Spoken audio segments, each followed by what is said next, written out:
production. Known as the Mind Architect, Peter Crone specialises in revealing the limiting beliefs and subconscious narratives that dictate and shape behaviour, health, relationships and performance. Peter Crone's signature mix of high seriousness, sweeping perspective and cheekiness makes him an absolute pleasure to be around. When talking about the past, Peter says what happened and couldn't have happened any other way because it didn't. This conversation is an exploration of many things, crafting your future with intention, raising consciously aware children, and the beauty of heartbreak. The beauty of having your heart, quote unquote, broken is that now as a human being, you have the opportunity, I don't want to say you have to, but you have the opportunity to learn to love. Because if it weren't for that, you don't have to learn the capacity to love the part of you that is currently suffering. So it's still a gift.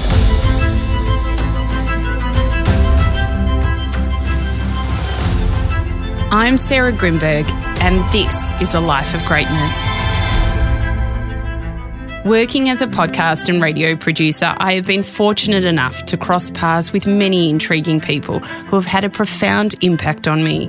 In this series, I share stories and experiences from the people who have brought inspiration to my life, and hopefully yours too. Peter Crone has worked with some of the biggest athletes, actors and musicians in the world to help them remove all suffering and discover true freedom. This conversation is about my favourite subject, the hard-wrought journey to authenticity and self-actualisation, widening our aperture on life so we can effectively and consistently grow, learn and transform. Sharing space with Peter was an absolute pleasure. I hope you enjoy this episode as much as I did recording it. Peter Crone, you are known as the Mind Architect. You say, I specialise in revealing the limiting beliefs and subconscious narratives that dictate and shape behaviour, health, relationships and performance. What drove you to do this sort of work?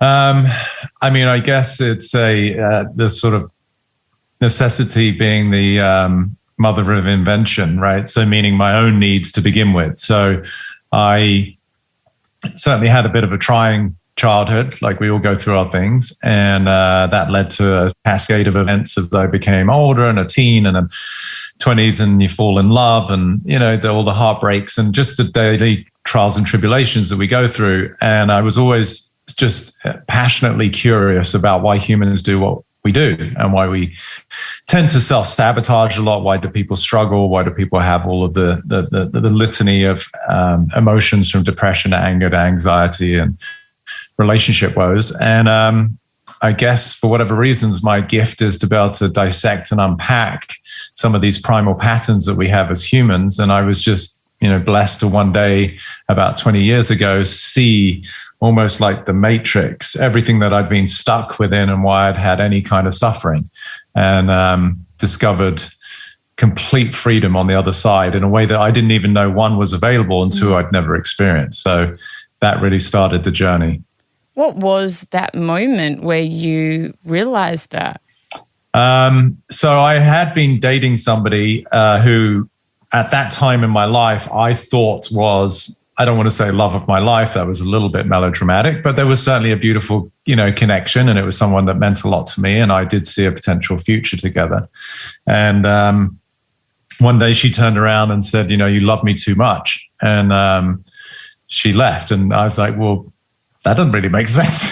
That sounds like a good problem to have, But she was more intuitive than I gave her credit for, because the love that I was giving, albeit I was even then, before I'd sort of had my own awakening of sorts, I was still a very loving, sensitive, caring, generous, guy. But the love did have an undercurrent of attachment. And that was because of my own fear. My parents had died when I was very young. And so she filled in the gap of something of worth to me that now, because of previous hurt, I didn't want to experience again, meaning loss, right? So in the relationship, albeit I was incredibly, as I said, loving and caring, and I really helped her a lot with some personal issues she was going through, I was just scared of losing her. which no one would begrudge me, orphaned, I was an only child. But nonetheless, so when she left, I went into this sort of typical spiral. I couldn't sleep. I lost weight. I was calling every friend under the sun in terms of advice. How do you get it back? And then for whatever reasons, dharma, karma, like the divine intervention, I was sitting at my desk in a very small, probably 200 square foot rent control little bedroom. And I suddenly realized I had all of these questions that were keeping me up at night. Like, will I meet her again? Will I see her again? Is she dating somebody else? Am I ever going to meet anyone again? Like all of these questions that were like gnawing at me, this constant rumination. And in one foul swoop, I got the answer to all of them. And it was 3 words: I don't know. And it was so prophetic and so profound, because what I realized at that moment is I've never known. No one knows. The very nature of any kind of future conversation is founded in uncertainty. We don't know what the hell's going to happen. Yeah. And certainly you look at what's going on in the world right now. When is this going to end? When we, all of the uncertainty that's creating anxiety, we don't know. So that was one aspect. But the profound part also was that I was, for the first time in my life, okay not knowing. And this cascade of peace and freedom just went through every cell in my body in a way that I'll never forget. And that was the moment. And I literally became a different human being. And what was so profound, it gets a little better in terms of the story. Within 15 minutes of me having that moment, my phone rings. And back then, showing my age a little, cell phones weren't so popular, but, I had my landline. And my phone rings on my desk, and I pick it up, and it was this girl who I hadn't spoken to for over a month. But, the craving in me was like, oh, I want to hear from her. And there's sort of desperate men doing desperate things, hoping to hear from her. Now, the conversations leading up to that moment, prior to, the last time we spoke, was all me waiting to hear something. Oh, I'm coming back, or I miss you, or whatever. And none of that. So, and then 5-6 weeks have gone by. Now my phone rings within 15 minutes of me energetically shifting at my core. And it's her. And she's crying now, saying, I miss you so much. So to me, that was, without getting too into the esoteric realm, that was a direct reflection of entanglement theory in quantum physics, where I had literally suddenly become available because I wasn't too worried or scared about losing something, in this case, her. And that made space for her to show up, because she did love me and vice versa. But I was too busy trying not to lose her whilst I was in the relationship. So it was a pretty pivotal moment. Why does that happen? Because that's happened, and I suppose you were just touching on the whole entanglement theory with quantum physics as well, when it's the law of least resistance. When you just step back and you just allow things to happen, they happen. But that can be so hard. Why is that? Well, I think in the way you phrase the question, when you step back, it starts to beg the question of, well, who's the you stepping back versus the you that gets the outcome of whatever allowing, right? It starts to become a little schizophrenic. And to me, that's accurate, right? Because I talk about soul and ego. So we could say, using my own personal example, that in the egoic frame of mind, which was hurt and scared, I was worried about loss. That was one version of me. But in the absence of that ego, that's you saying when you step back. So we could say when the ego is out of the way, then there's perfect resonance and you're aligned with life such that things unfold effortlessly. And this is where a lot of my athletes will always use the expression of, I wish I could get out of my own way. And so it sort of strikes to this bipolarism, right? Like, it's like I'm over here and I'm over here. And so, but to me, it's quite accurate to speak in these terms, because there is that which we identify as our persona. And then there is that which is our true essence. And so when the persona, which is founded in fear and all the domination and manipulation, and we're seeing in the world right now, all of these quote unquote leaders and experts are all being driven by ego, which is about control and, dictatorship or whatever it is, because of their own inadequacies, scarcities, and fears. But once that's out of the way, without sounding too poetic, there is just freedom and love and alignment and harmony. And that's when life can then bring something to you in the absence of the constraint or the barrier, which is your self-perception. Yes. When you know that, and I've even experienced it for myself, where I know when my ego is playing up, and I'm like, come on, Sarah, tame that ego. But you can't help it. And you know the consequences as well. What are the steps that we can take to try and move back into love and tame the ego so it doesn't seem to dominate us so much? Well, again, your question sort of speaks to it, which is rather than tame the ego, I would look at actually how do we step into love is we actually bring love to the ego. So it's a beautiful combination. If you want to step into love, well, then what the ego wants more than anything is love. One of the expressions I use, I say the ego doesn't want to be healed, it wants to be held. So really, what is the ego? It's a compilation of all of these constructs that we developed in our childhood where we feel inadequate, we feel insecure, we have some story of scarcity. And that fundamentally is a constraint, a limitation. And so when a child is in that mindset, what they're looking for more than anything is reassurance, which we could put under the auspices of love, right? If a child walks into the house, they've fallen over, they've scraped their knee, or a friend made fun of them, or something didn't go their way, they come in and they're upset. They might be crying. And hopefully a parent's instinctive reaction is to embrace them and say, oh, it's okay. Come here, honey. It's okay. I love you. It's going to be fine. So it's really, for me, my work is helping people to step into love, which is our essence, but bring it to the part of us that perhaps never really got that. And that's no slight on parents. You know, there would have been moments, and in the arc of any human being's life, we're all going to come across our own feelings of inadequacy at some point. They're just going to get triggered. So, you know, to find that semblance of real inner peace and true freedom, the access is bring love to the part of us that doesn't feel that. Oh, that's so beautiful.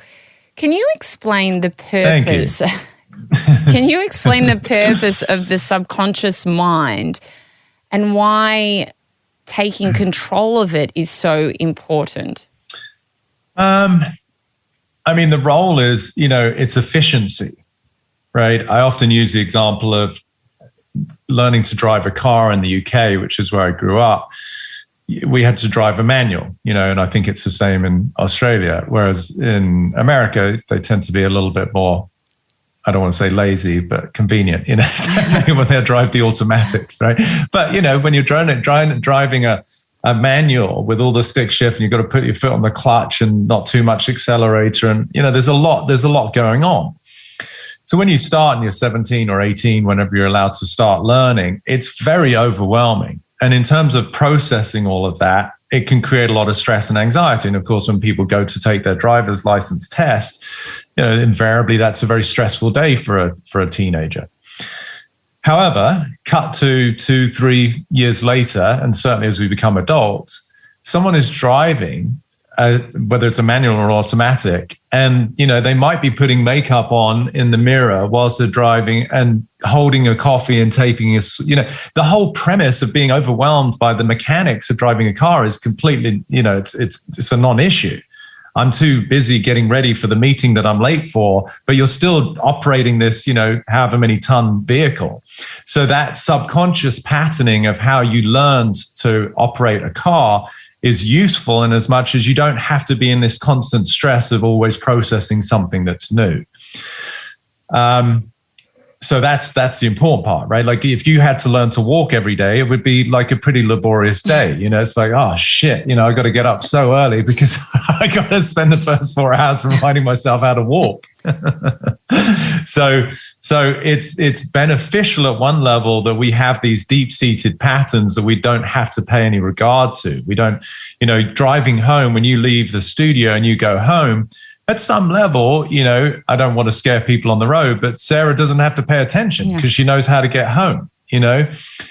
So that's useful. In terms of control, again, I would just play with language a little bit. I think it's less about control and more a bit about responsibility and awareness, right? Control, it sort of implies a little bit more of that egoic fear. You know, it's what we see, I think, in the world with all of these fabulous politicians and wanting to control everyone. But understanding your patterns it gives you access to self-improvement of your habits, right? And instead of like constantly judging ourselves for what we do, if we could understand, I can see that tendency, that habit, that pattern got established from a very young age because Let's take, for example, an executive who doesn't like doing public speaking. If they can see the pattern of anxiety and sweaty palms and sweaty armpits was all because at a young age, when they did a presentation as a 12-year-old, they were made a lot of fun of, or the teacher mocked them. You can see the pattern that got established in the subconscious from a very young age of like, gosh, don't do anything that's going to make yourself look like an idiot, right? And so now seeing that can go, oh, okay, well, I was just 12 doing the best I could, and perhaps I was in an environment that was a bit, unfriendly and certainly not loving.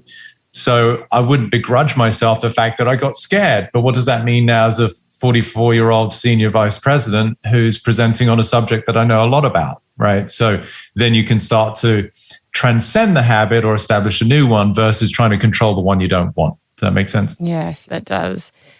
You say you can't create the life of someone you don't yet believe to be. Yeah. How do we get into being that person that we want to be? I love the fact you've done your research. You've got a couple of my quotes there. Good girl. Yeah, you can't create the life of someone you don't yet believe yourself to be. It's a quote. So really what it's pointing to is if I take, here, I've got one right here. If I take a pen, now this is blue. I don't know if you can see that, but it's got a blue cap. So it's telling me that there's blue ink in this. I'm sure I staggered your audience with my rocket science knowledge there. But anyway, the point is, if I started writing with this, and it obviously is going to come out blue, if I get upset because I want red, I'm like, what the hell is going on? That is a day-to-day reflection of how people don't get the results they want in life, whether it be the relationship, the career, the income, the physicality, or their health, because this is designed to create blue. So likewise, we can't create the life of someone we don't yet believe ourselves to be. Well, whoever we are currently is going to inextricably create the life that is an extension of that idea of myself. So if somebody has a deep-seated feeling of inadequacy, like in lay terms, I'm not enough, I'm not good enough, then through that lens, it's I'm not going to say impossible, but virtually impossible to create a life of any value, certainly any lasting value, because the way you associate and the way you see yourself is somebody who's not enough. Yeah. So it becomes a principle of physics, right? Invariably, the person who's not enough might become a perfectionist. They might even work harder to try and get the life they want.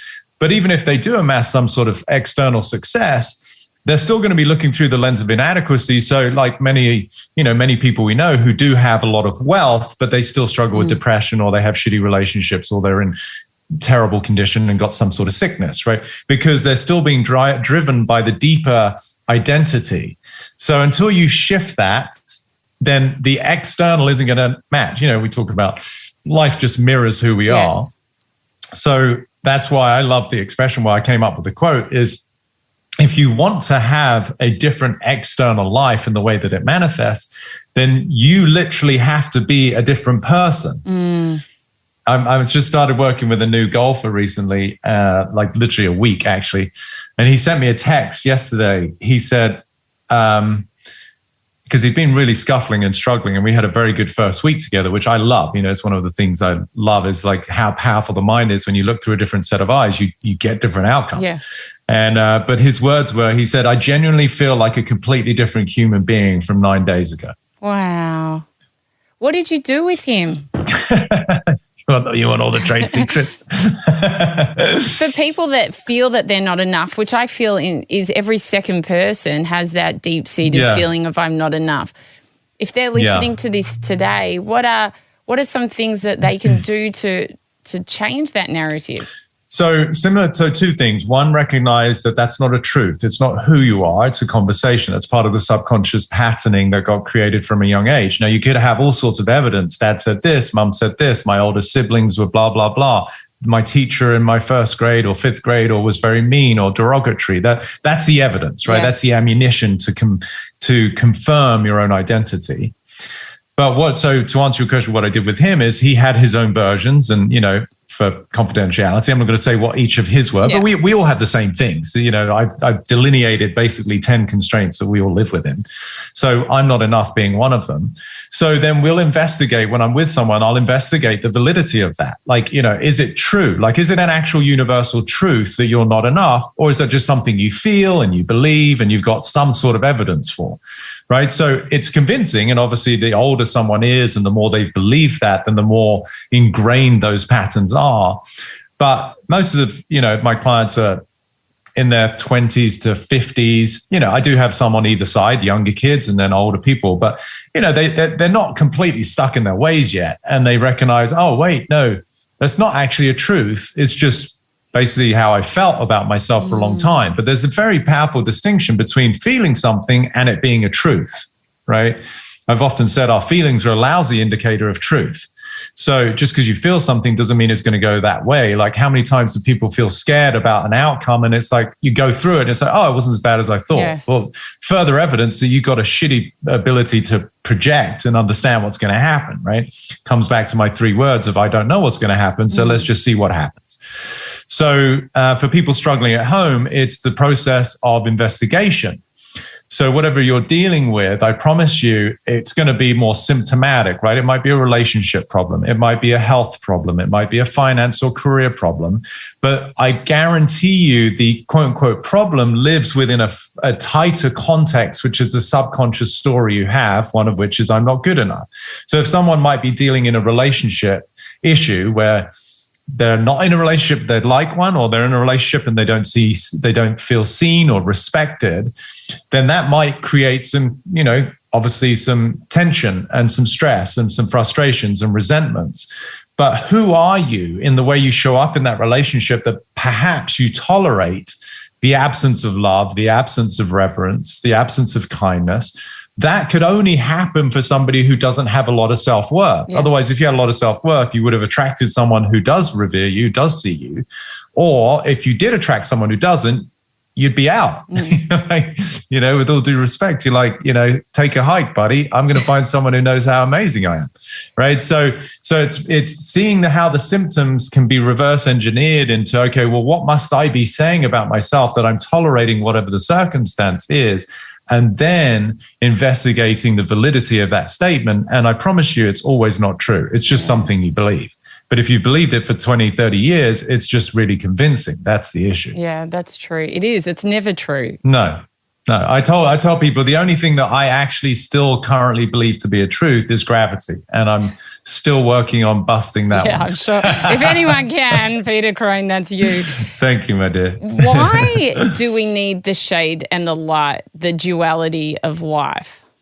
I mean, in a simple experience, a simple answer, experience can only happen through relativity. Right? And I love using, you know, real analogies or life stories. Yes. So when I was in the same rent control apartment, as I was telling the story earlier, you know, I would go for a run or do whatever my version of workout is. And this day it was a run. And I was either going or coming back. I can't remember at which end it was. But either way, I was stretching my calf muscles up against the wall. And to stretch, I just basically put my toes up against the baseboard. And then I was leaning up against the wall. So you can imagine, I mean, it's not rocket science, just to stretch my Achilles. And for whatever bizarre reason, perhaps life, because it was teeing me up for these wonderful examples and analogies, my face was so close to the wall and that patch of wall was so uniformly painted.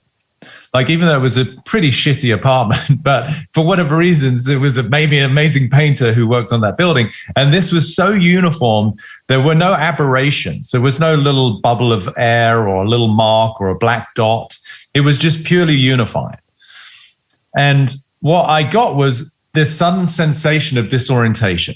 I started to actually feel a bit nauseous. And I don't know if you ski or snowboard, but, you know, you have a whiteout condition where the cloud coverage and the snow color is so the same that you can't really get a sense of depth perception. Yes. And it can be very disorienting.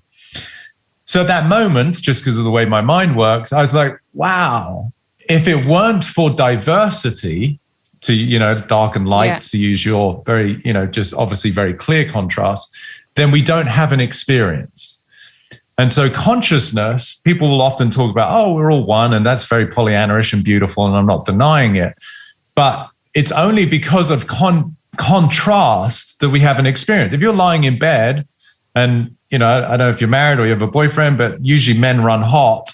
And so if you're cold and you get closer to him or her or whoever, you feel some warmth, but only by relativity of the fact that you were previously cold, right? So it's like having that contrast is what gives rise to an experience. Why is that pivotal? Well, because you don't have an experience, you can't discover your own true nature, which is what I assert we're all here for, which is to awaken to the essence of who we are. Yes.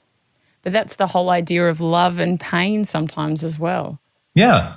Yeah. Yin and yang, male, female, right, wrong, good, bad, up, down. There's the gamut of these opposites, right? And I think it is, incredibly well designed so that we get to have that world of duality. And then as far as my work is concerned, and certainly my studies, it is transcending duality, that non-dualism, where we discover the unity that lies beyond. Yes. So the circle contains the yin and the yang, right? It's not either or, they both exist, but they're within the bigger construct, which is the unity, the love, the harmony, the oneness, whatever you want to call it.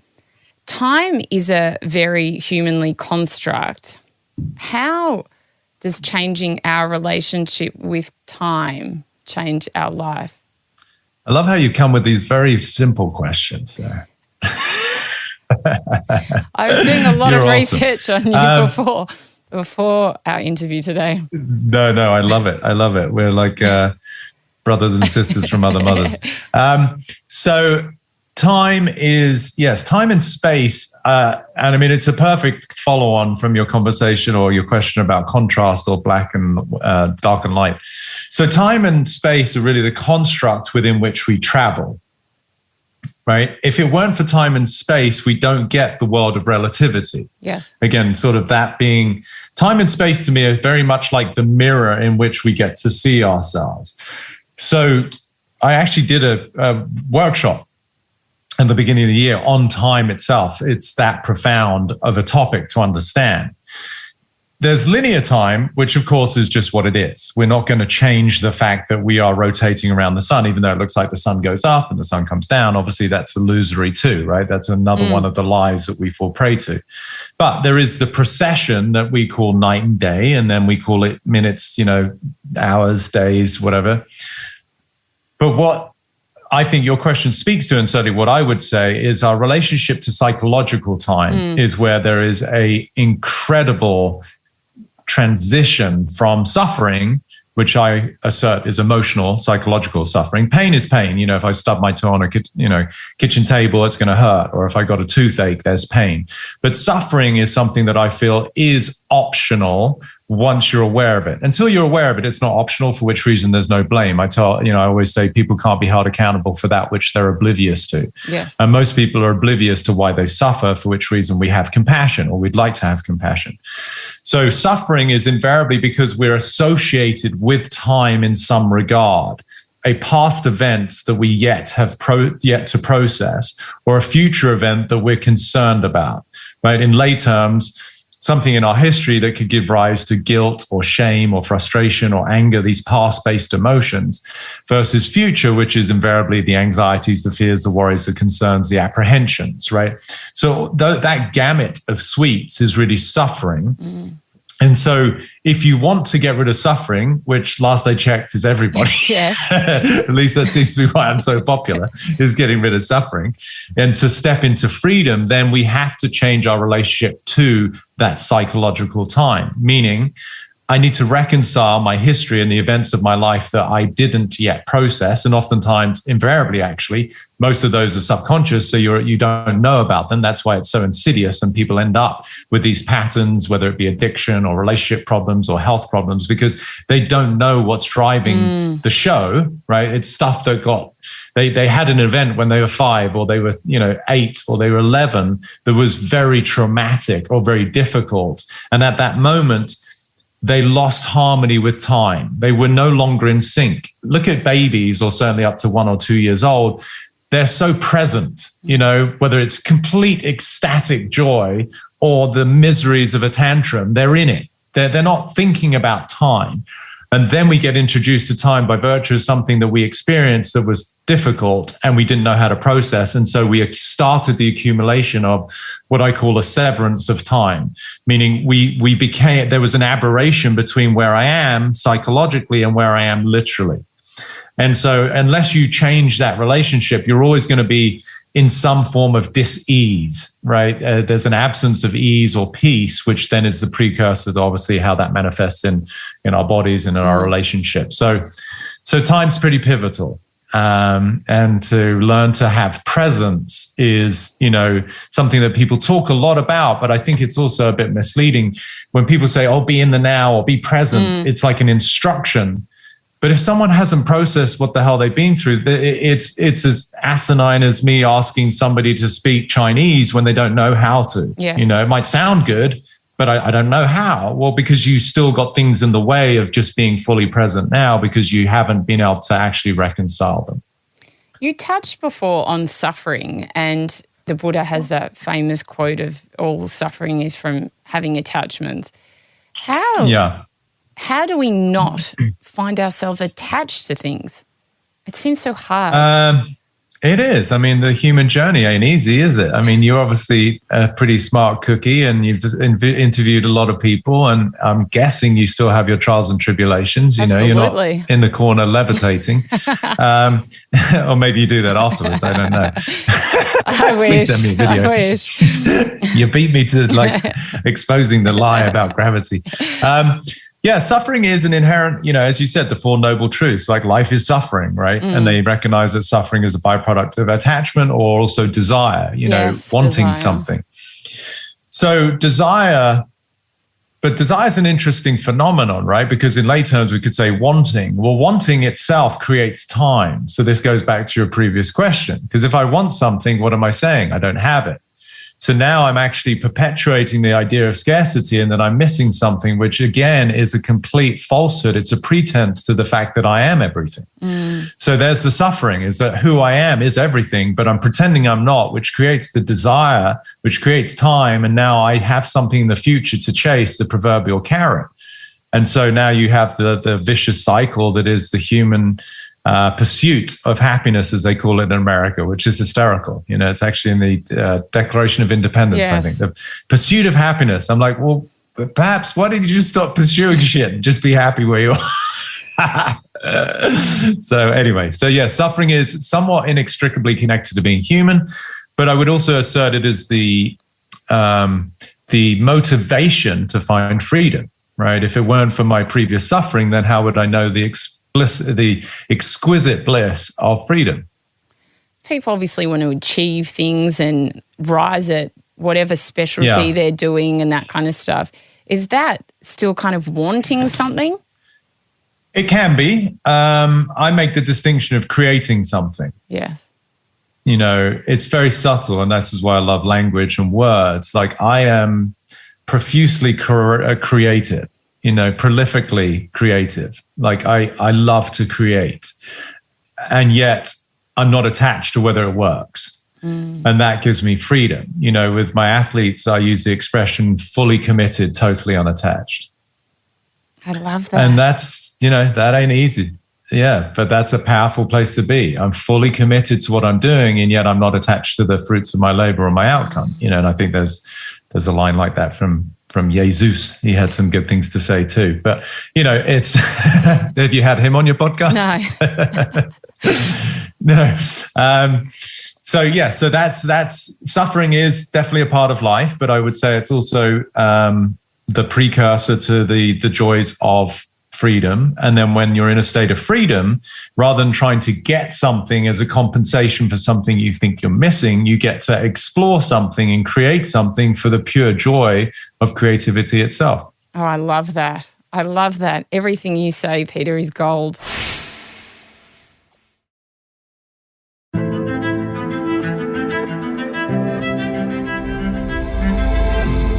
Something I've been thinking a lot about recently, which I think you'll have a lot to say about, is the law of cause and effect. So Scientifically, every effect has a specific and predictable cause, and every cause or action has a specific and predictable effect. Yeah. So everything in our lives is an effect that is a result of a specific cause. Yeah. And I feel that people don't understand this. They don't understand that their words have consequences, their actions have consequences. Yeah. Can you explain to us a bit about that? So one of the ways I break it down is I say, I believe in cause and effect. I just don't know which one came first. So that will get people's noodles baked for a minute, right? So I believe in cause and effect. I just don't know which one came first. Because by that, what I'm saying is, if we look at this as an eternal journey, then was, what apparently was the cause that had the effect, but that's the effect of something else, right? So there's this perpetual domino effect that's called life. Oh yeah, well, if you hadn't done this, I wouldn't got pissed off. Yeah, but why did they do that? And why is your reaction getting pissed off? Because of whatever the previous cause was, and the fact that you'd learned that that's your reaction to a perceived threat, right? So that's, first of all, the reason I invite people to at least entertain that is it gives people perhaps a bit more compassion with themselves and others, that it's not always black and white. The bird landed on the branch and the branch broke. It's like, it's not because of the bird. There's not enough water in the soil, or it's that time of year where the tree is shedding, and it just so happened that was, quote unquote, the proverbial straw that broke the camel's back, right? So it just means that whenever anyone's going through something, we can perhaps afford them a little bit more space and compassion, that you don't know the effect that you're seeing that might be associated with the cause that you're saying is like, really, you're that angry about something so small, but you don't know the 20 other quote unquote causes that happened during the course of the day that now has led to this sort of pressure cooker moment, right? So that's one thing. In terms of physics, I'm drinking water here, as far as your viewers know. Could be gin, but we won't get into that. I'm kidding. Gave that up a while ago. Once you find freedom, you realize, God, why would I poison myself? Well, anyway, so drinking water, that means that could be in the world of physics, I'm going to have to, in 30, 45 minutes, an hour or something, go and use the restroom, right? Because water processing, kidneys, and I've got to urinate. That's just physics. So you start to understand that in terms of cause and effect. So it really is, it's just, I've often been called a spiritual teacher, right? And that's fine. I don't walk around with flowing robes and feathers and shit, but, I am talking about the essence of who we are, which is a spiritual being having a human experience. But really, I'm a physicist. I'm looking at physics. So if you're living in a mindset that is, I'm not enough, then, as I said earlier, then the way that you think, feel, and act has to be inextricably connected to that. That's physics, right? So that's cause and effect. Like, what is the effect of someone having a dysfunctional relationship? Well, the underlying cause might be that they have, for 30, 40 years, never felt that they were loved or wanted. And that energy is the cause of why they would attract someone who equally sort of, in their own way, dismisses them, abuses them. Yeah. So there's many things that contribute to that. Right. So that's my take on cause and effect. Also, how important is, people don't realize, I think, the consequences of their actions. So the things that they say could be gossiping, or their actions of not being kind. Yes. Yeah. So that would still be the principles of physics. Like, we're getting deep here, which is obviously your desire and mine too, which I love. So we're in a vibrational universe, right? Yeah. So, and that's just, again, that's based on my point about being a physicist. Like, if you talk to a physicist who could be completely nerdy, couldn't give a shit about spirituality, but he understands the unified field, entanglement theory, all of this stuff, then he'll say that basically, the space between the center of a cell, the nucleus and the electron, it's so vast that there's almost like there's nothing there, but there's this vibration.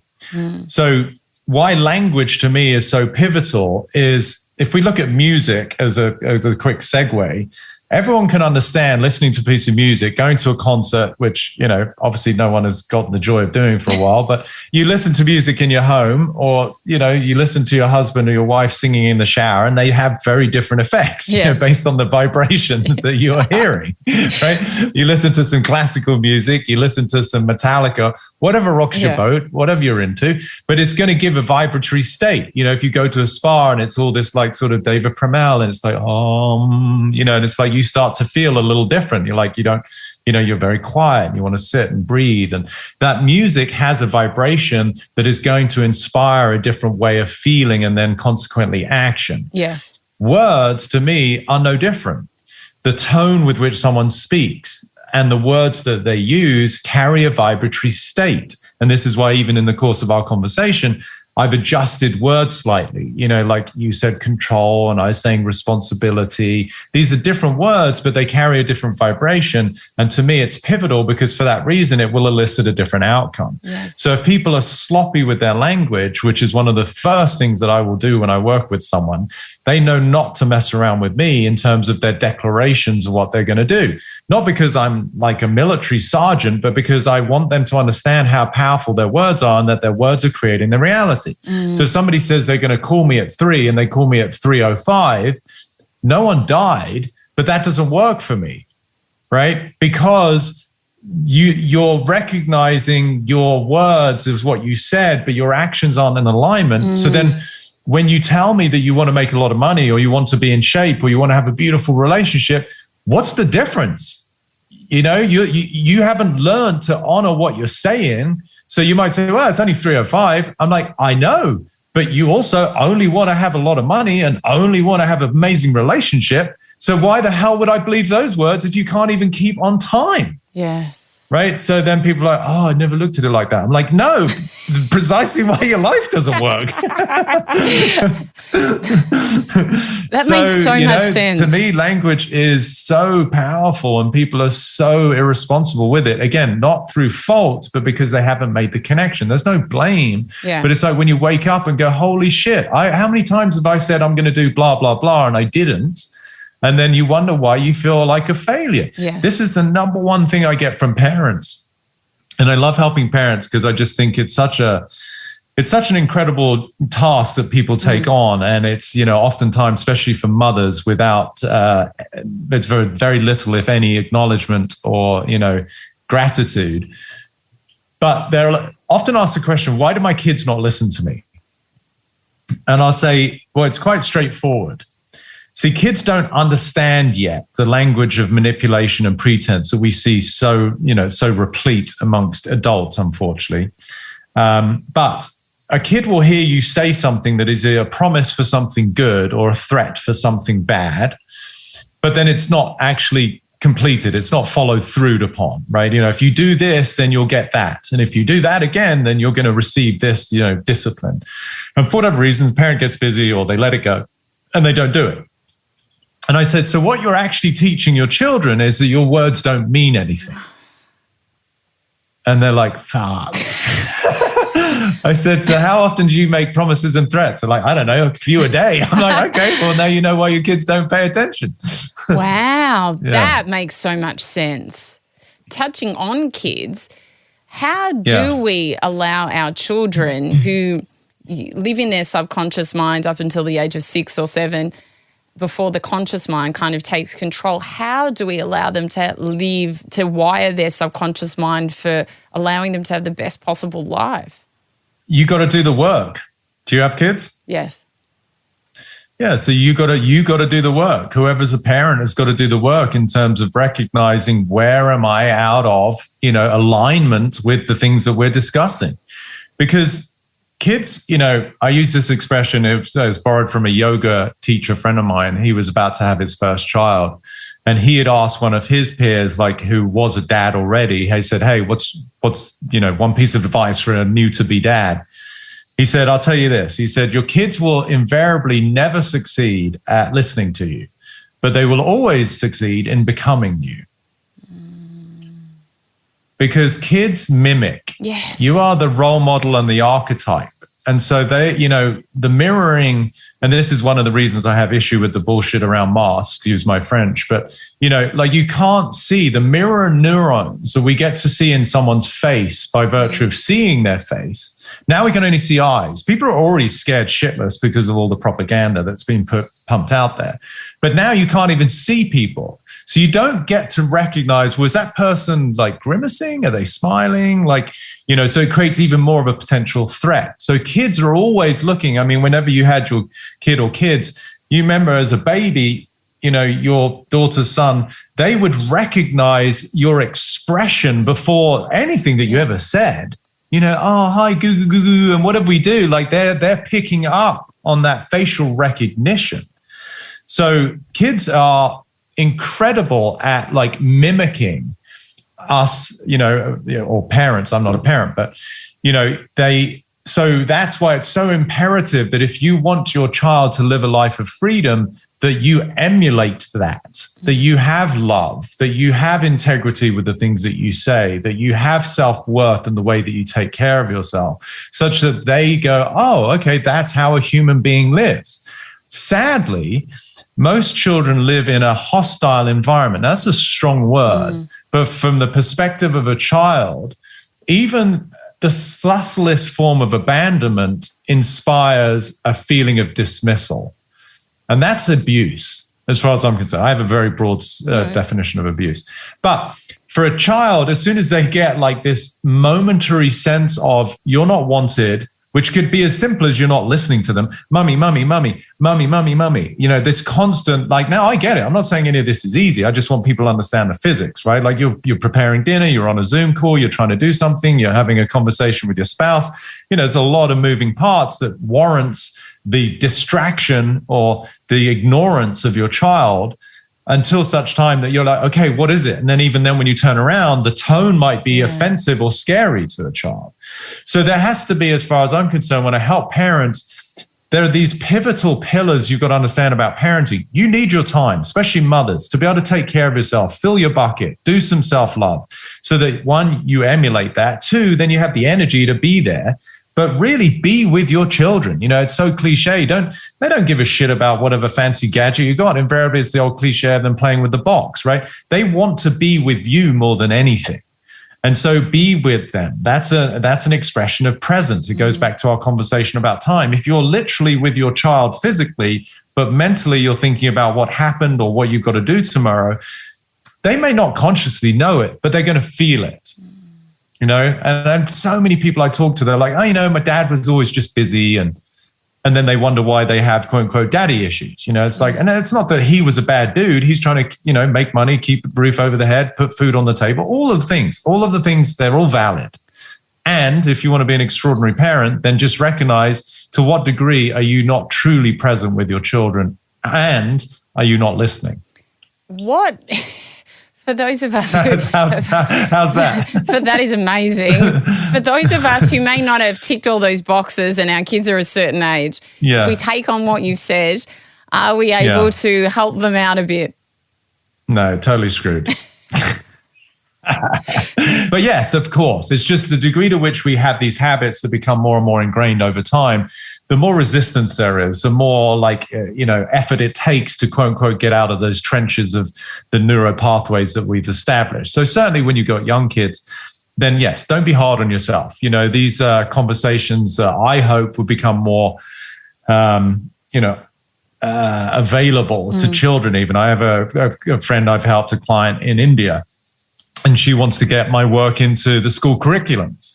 Can you imagine? I mean, that'd be incredible. Where children are learning about the distinctions of the mind and how it works and how we relate and how we communicate and how our words create our reality. So, to what degree that ever happens, I don't know. But I'm certainly committed to doing that. And even if I can't in schools, maybe in colleges, they can have different programs. So yes, give yourself a break. You're a mum doing, you're obviously a working mum. You do the best you can. And so that's where I said, we've got to have compassion, and we're all works in progress. So if people listen to this and they're like, wow, maybe they can instill a little bit of what I'm saying. It doesn't have to be perfect, but maybe they just that night that they listen to this, they really be with their child and just see what happens. They'd be like, wow, it's a miracle. My child went to sleep easier, or they were less cranky because they got some attention. They were held, as I said earlier, in a way that maybe they hadn't felt before, which is reassuring to a child. So certainly can be undone. And even for a little bit more of a respite for people who are worried about it, every human being's here for their own journey, right? Yeah. So even if you're the quintessential perfect parent who's listening, who's paying attention, who's present, who's emulating all of these beautiful character traits, all of it, your son or your daughter has still got to go through their own versions of overcoming suffering and constraint. So, at best you can mitigate it. I wouldn't say you could eradicate all of it. You talk quite a bit about heartbreak, and we spoke about that slightly at the beginning. I want to touch on it a bit more. Heartbreak's obviously such a hard thing for so many people. What do we do? Yeah. Or how do we deal with a lover or even a friend who has broken our heart, who has moved on, and we still feel the pain? It's a great question. And again, just because, we're fast friends, we've known each other for all of an hour, but I feel I can speak to you directly. Yes. Your question's inaccurate, right? So no one's ever broken your heart unless someone's literally got like an axe and like put it through your sternum, and which you look pretty together to me. So I think you're all right. So, I'm okay. The expression broken. Yeah. The broken heart is, it's melodramatic, it's romantic, it's contextual. I get it. But to me, a broken heart is an open heart. So, I once did a workshop, this is many years ago, and it was about relationships. And someone asked me a question. They said, God, you just seem so at peace. You seem so happy. Like, how can I get there? And I'm always a bit of a smart ass. So I said, here's the answer. Fall madly in love with somebody, and then I hope they leave you and completely shatter your heart. Right? So that, because that's the opening, where you find love. So it reminds me of the Rumi quote, the wound is a place where the light enters you. Yes, beautiful. Absolutely. So a broken heart is an open heart. And invariably, it's not until such time that we have our heart broken, again, we're just playing with words here, that we actually get the experience of what love is, right? So in your question, whether it be a loved one or a friend that leaves you, even the connotation of leave you, they didn't leave you, they went wherever they went, right? They went to the bathroom, they went to the living room, they went to a different town. That's your story that, well, it hurts if you think they left me versus no, they moved to Perth. That's what happened. It's like, right? Those are the facts. Yeah, exactly. So what happened? Like, as I said, friend that I miss, they moved to Sydney. It's like, okay, great. So I get it. I'm playing with you so we can bring some light relief, because oftentimes when people are struggling, that's what they need. But in terms of the energetics of what's happening, yes, of course, my own story, the girl that left me, I fell apart, I couldn't sleep, I was depressed. We could say that was my broken heart until I got, oh no, actually, that was life taking care of me, because I was living in a world of fear of loss, which is a miserable way to live. I didn't know it.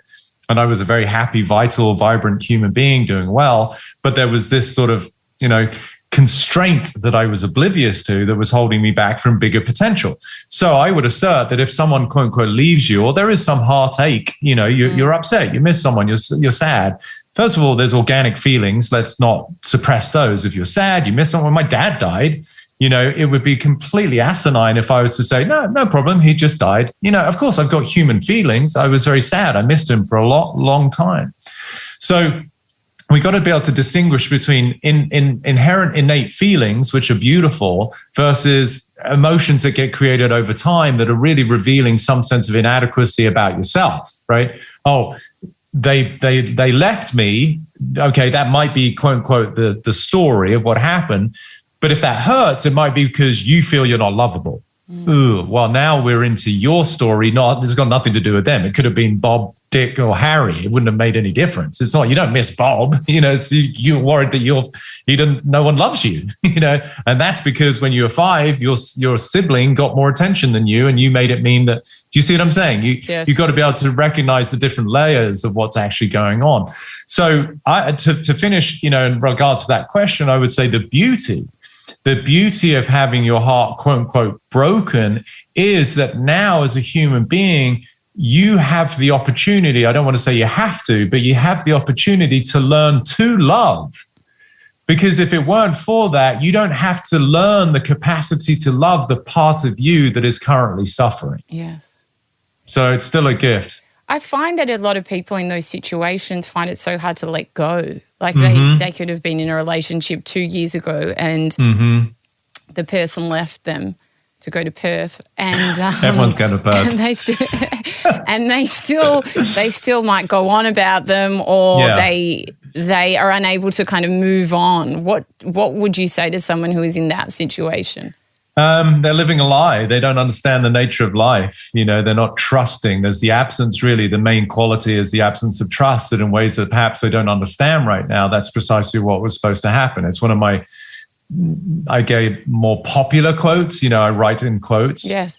And the one that's been propagated the most around the social media webs is that what happened and couldn't have happened any other way because it didn't. No, it's the best. Right. What happened and couldn't have happened the other way because it didn't. Right. So it's a little bit in your face, but it's also very powerful when you go, oh, okay.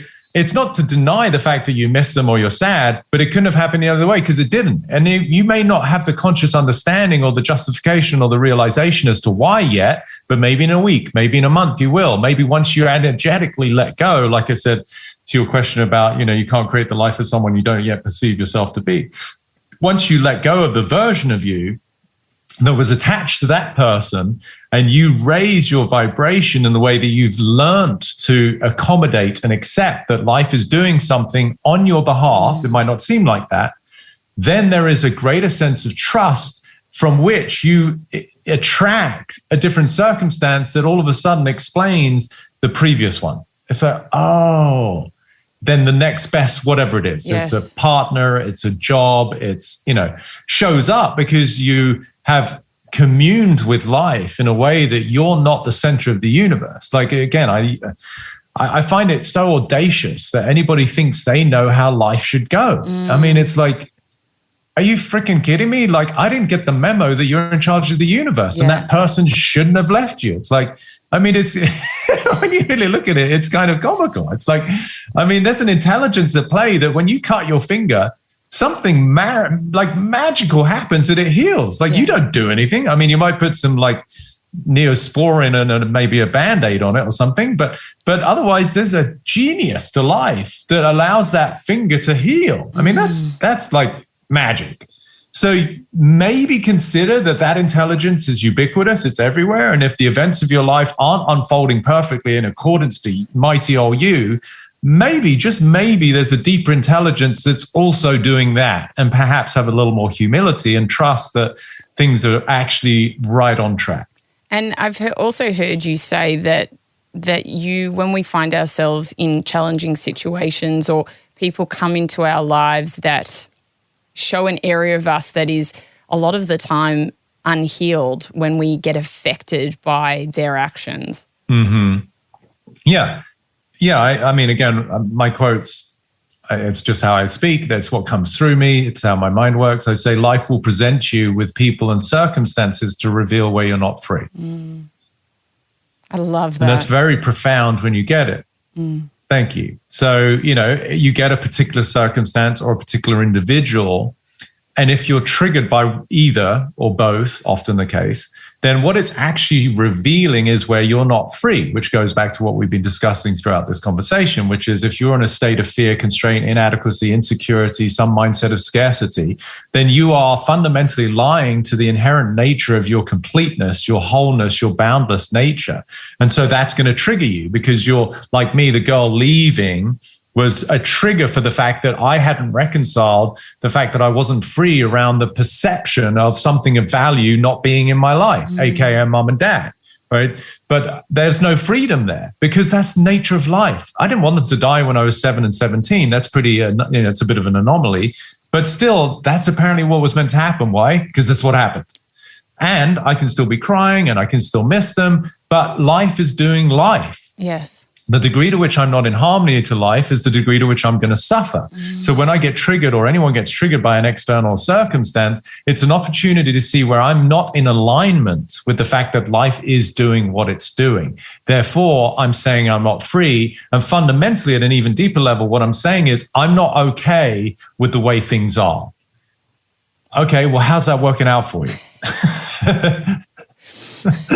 Because things are always the way they are, but only always. Well, that's it. I mean, when I realized that life happens for you, not to you, it changed my life. Yeah, of course. You're a beneficiary of it, not a victim. Yes. Yeah, but that's a profound shift, and it's not an easy one because most people are walking around the planet in a state of fear and they're very scared. Therefore, everything does come across as a potential threat. And that's, and there's compassion to be had for that. I get it. People right now, particularly right now, with all of the, again, BS, I don't want to get into politics, but like millions of people's lives have been ruined by whatever agenda is going on. And it's difficult. They've lost jobs. They can't see loved ones. They can't go to wherever they want to go to. And that definitely feels like victimhood. And it's difficult to be able to find some semblance of acceptance. I think we have to be a stand for our freedom and our civil rights. But at the same time, in the bigger scheme of things, what's going on here really? And I think it's revealing a lot of the dysfunction that is in all of these industries, whether it's politics, sick care, it's not healthcare at all. It's got nothing. They have no interest in people being well. They don't make money off people being healthy. Agriculture, education, all of these systems are dysfunctional, and I think a lot of people are waking up to seeing that some of these industries are pretty sinister, honestly. Yes. Peter, how do you define freedom?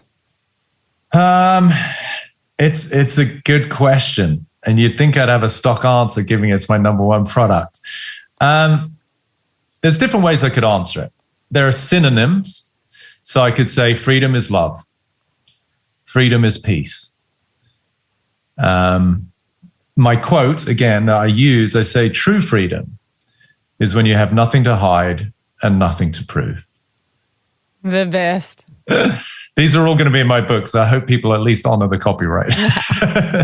What is the most mystical experience you have ever had? Oh, that's a great question. There's been a couple. Once playing golf, of all things. And this was a while ago now. This is probably about 20 years ago. This is probably soon after I kind of had my own revelation and stepped out of my own way. I was playing golf and there was a moment where I couldn't discern where I finished and life started. Wow. Yeah. So, invariably walking around, like we think we're this isolated unit with arms and legs and like I'm here and you're over there. And this is this illusion of separation, which is to me one of the most devastating lenses that people look through because then you have to be in a state of survival. So it really was the merging of the illusion of separation of myself from anything else. What do you think it was? You were so present in the moment. Why do you think it came about then? I mean, maybe because I just flushed my 5-iron to like about 2 feet on the green. I can't even remember the shot I hit. I'm kidding.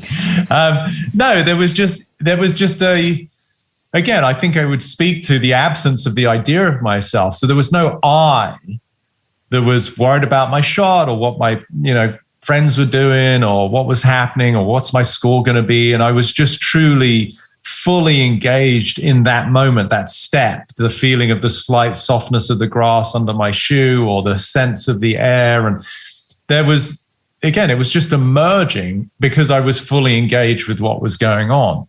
So it was a combination of like, yes, presence, but presence to me is the byproduct of you not being there. which sounds like an oxymoron. But what's the best advice that you've ever been given? I guess I'd have to cite my dad, just because I loved him so much.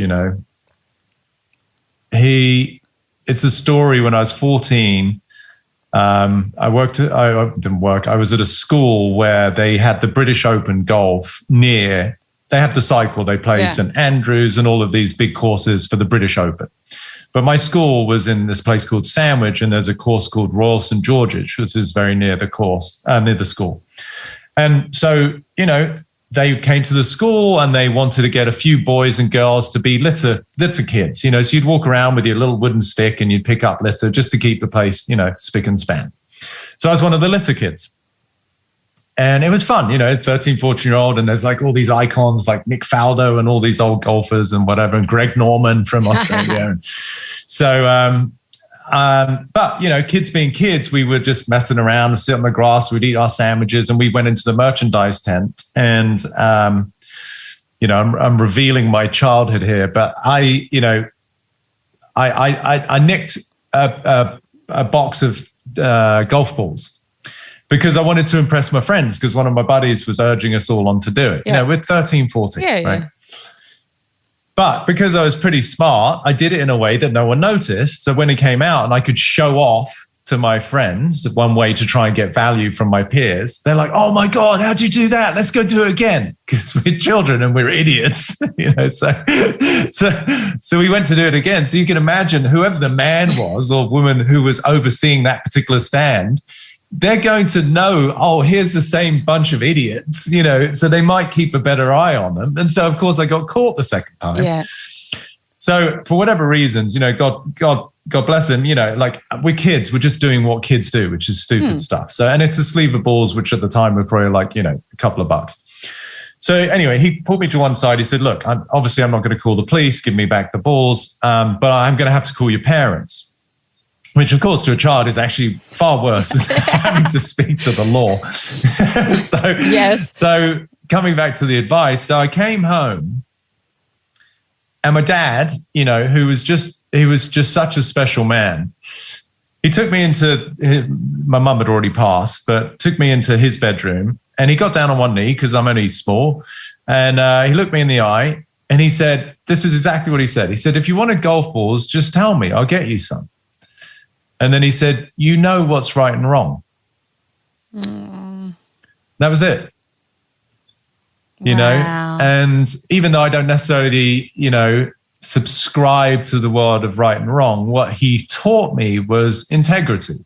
It was very impactful because, first of all, many kids at that time in our generation would be scolded or hit or sent to their room. And, I was never once hit, and I think that would be another form of advice for a parent, which I know is not easy because, kids will test your nerve, and, but he never did. He just loved me, and that was one of those moments where a great piece of advice, which is, what's right and wrong. And as sad as it is to say, there's a lot of wrong going on in the world right now. Yeah. And there's a lot of abuse, in all realms, not just with the politicians and all the bullshit, but behind closed doors, the sex trafficking, the spouse that is hitting his or her spouse and their children. And, if there's one thing I hope to do in my lifetime, it is to not even reveal, I don't care to see it, but to remove and to liberate people from the need to have any abuse in their life. What is a life of greatness to you? I'd say in 3 words, life of love. Truly being a human being who not just understands love, but emulates love, who displays love, and in their very essence is love. And now love itself warrants probably another podcast just to unpack what love is, but it's the beauty of aligning with everything the way it is and accepting everyone for who they are. It's a reverence of life. It's an honoring of the fact that somebody that you may not know, you may never even meet, you don't understand why they do what they do, but there's a respect and, as I said, a reverence for any sentient life. I think that would be a life of greatness, and that would certainly be a very different planet that we lived on. Peter Crone, you are the brightest shining light. Thank you so much for the conversation today. Oh, thank you. It means a lot coming from you. If you've enjoyed this episode, then I'd love you to join my community on Instagram at Sarah Grimberg, where we post videos and behind-the-scenes footage of each recording. You can also join my private Facebook group, Live Life Greatly, where we discuss the content in this episode and many more, as well as give advice and tips on how to live a life of love and meaning. To purchase my ebook, Finding Greatness, head to sarahgrimberg.com. And if you love what you heard, then we'd love you to hit subscribe on Apple Podcasts or your favourite podcast app and leave a 5-star review. It will help us share this wisdom with others. A Life of Greatness's executive producer is me, Sarah Grimberg. Audio producers Matt Curry and Nicola Sitch. Special thanks to Grant Tothill for bringing this dream to life.